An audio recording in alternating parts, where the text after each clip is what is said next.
दोस्तों आज के इस वीडियो में हम भारत के सबसे लोकप्रिय लोगों में से एक महात्मा गांधी के जीवन के बारे में जानेंगे कि किस तरह से आखिर अहिंसा के मार्ग पर चलने वाले गांधी जी ने अंग्रेजी हुकूमत को हिलाकर रख दिया था।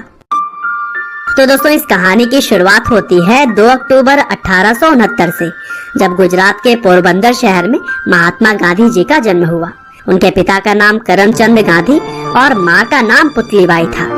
हालांकि भले ही गांधी जी पोरबंदर शहर में पैदा हुए थे, लेकिन जन्म के कुछ साल बाद ही उनका पूरा परिवार राजकोट में रहने लगा और फिर गांधी जी की शुरुआती पढ़ाई भी वहीं से हुई थी। और दोस्तों 9 साल की उम्र में पहली बार स्कूल जाने वाले गांधी जी शुरू से ही काफी शर्मीले थे और वह बचपन से ही किताबों को अपना दोस्त मानते थे।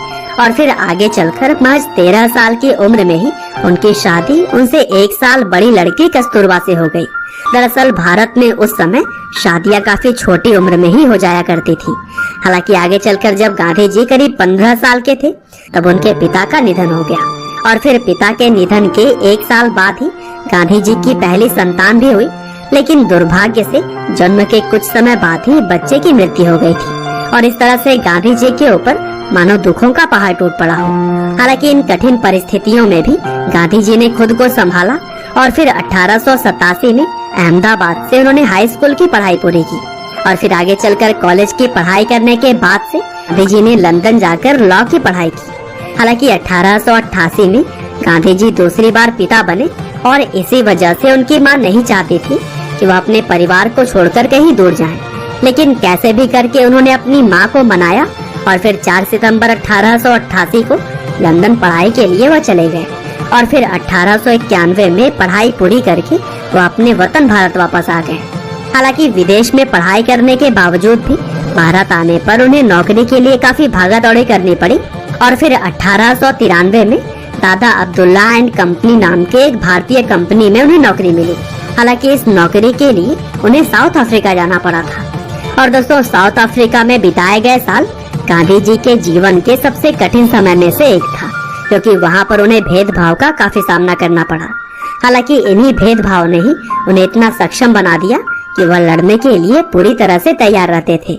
और दोस्तों यूँ तो गांधी जी को सिर्फ 1 साल के लिए ही साउथ अफ्रीका भेजा गया था, लेकिन वहाँ रह रहे भारतीयों और आम लोगों के हक के लिए वह अगले 20 साल तक लड़ते रहे और इसी दौरान उन्होंने नटाल इंडियन कांग्रेस की स्थापना की थी। और दोस्तों अफ्रीका में रहते हुए गांधी जी ने एक निडर सिविल राइट्स एक्टिविस्ट के रूप में खुद की पहचान बना ली थी।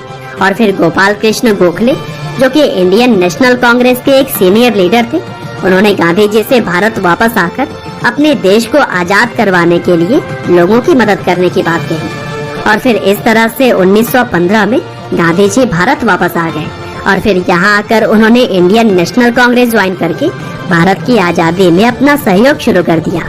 और दोस्तों भारत के अंदर महज कुछ सालों में ही वह लोगों के चहेते बन गए और फिर अहिंसा के मार्ग पर चलते हुए उन्होंने भारत के लोगों में एकता की गांठ बांध दी। यहाँ तक कि उन्होंने अलग अलग धर्म और जात के लोगों को भी एक साथ लाने का काम किया।